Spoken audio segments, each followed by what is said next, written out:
बदलला असता असं महाविकास आघाडीचे नेते सांगतात। आता तर्कवितर्क लढवण्याला त्यांना वेळ आहे, त्यामुळे पुढची 5 वर्ष त्यांनी तर्कवितर्क लढवावेत।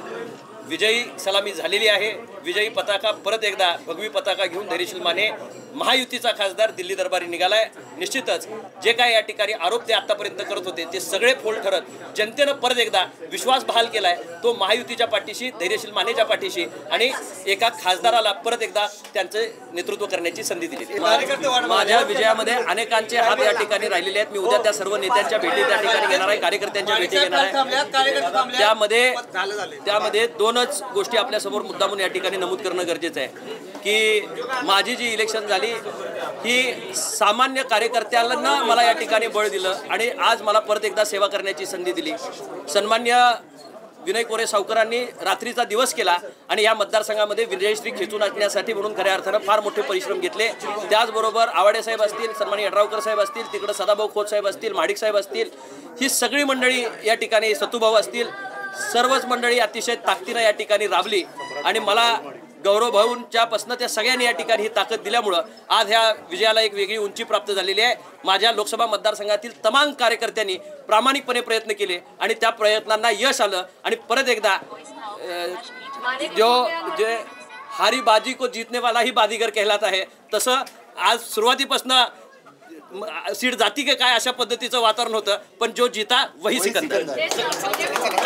आज मला मनापासूनचा आनंद आहे की माझ्या लोकसभा मला परत त्यांची सेवा करण्याची संधी त्या ठिकाणी दिली। सन्मान्य देशाचे नेते पंतप्रधान नरेंद्रजी मोदी साहेब, आमचे नेते सन्मान्य एकनाथजी शिंदे साहेबांनी दिलेली ताकद, त्यांनी दाखवलेला विश्वास याला सार्थ ठरवण्याचं काम मी एक कार्यकर्ता म्हणून केलं आहे। देवेंद्रजींनी दिलेली साथ असेल, अजितदादांनी दिलेली साथ असेल, या मतदारसंघातील आम जनतेनं दाखवलेला विश्वास असेल आणि त्याच्या प्रेमातनं उतराई होण्याचं काम पुढच्या 5 वर्षामध्ये धैर्यशील माने एक कार्यकर्ता म्हणून निश्चितपणे करेल। या कोल्हापूर जिल्ह्याचा लौकिक वाढवण्यासाठी, सांगली जिल्ह्याचा लौकिक वाढवण्यासाठी रात्रंदिवस त्याच्यासाठी झटेल आणि महायुतीचा खासदार म्हणून या मतदारसंघाला सर्वांगीण विकासानं पुढे नेणं हे माझा संकल्प आहे आणि त्या संकल्पाला एकनिष्ठ राहून पुढच्या काळामध्ये या मतदारसंघाची विकासाची उंची कशी वाढेल याच्याकडे पॉझिटिव्ह अँगलनं मी मागं जसं काम केलं त्याच पद्धतीने याही पुढे काम करत राहील।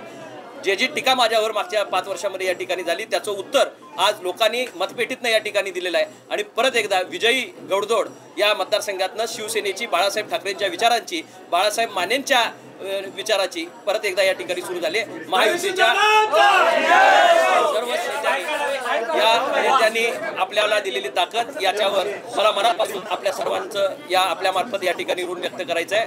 माझ्या कार्यकर्त्यांनी घेतलेली कष्ट आज आतापर्यंत रात्रंदिवस ते या ठिकाणी झटत राहिले आणि त्याचं रूपांतर आज या ठिकाणी विजयामध्ये जाते। विजय हा सत्याचा होतो, विजय हा प्रामाणिकतेचा होतो, विजय हा कर्तृत्वाचा होतो आणि विजय होत असताना सामान्य माणसानं, ज्या माणसानं प्रामाणिकपणे 5 वर्ष काम केलं, कदाचित मी पब्लिसिटीला कमी पडलो असेल पण काम करायला कमी पडलो नव्हतो। माझ्या आम जनतेशनी माझं काम जाणलं आणि मला निश्चितपणे खात्री आहे की उद्याच्या काळामध्ये माझ्यावर जो आरोप होत होता तो 5 वर्षामध्ये पुसून काढण्याचं काम मी कार्यकर्ता म्हणून करेन। गावागावापर्यंत मी स्वतः या ठिकाणी येईन, विकास गंगा घेऊन येईन आणि लोकांचे प्रश्न सोडवण्याचा प्रामाणिकपणे प्रयत्न करेन। मुख्यमंत्र्यांनी विशेष तुमच्यासाठी कष्ट घेतले, अगदी पहाटेपर्यंत त्यांनी प्रवास करून अपक्ष आमदारांच्या गाठीभेटी घेतल्या।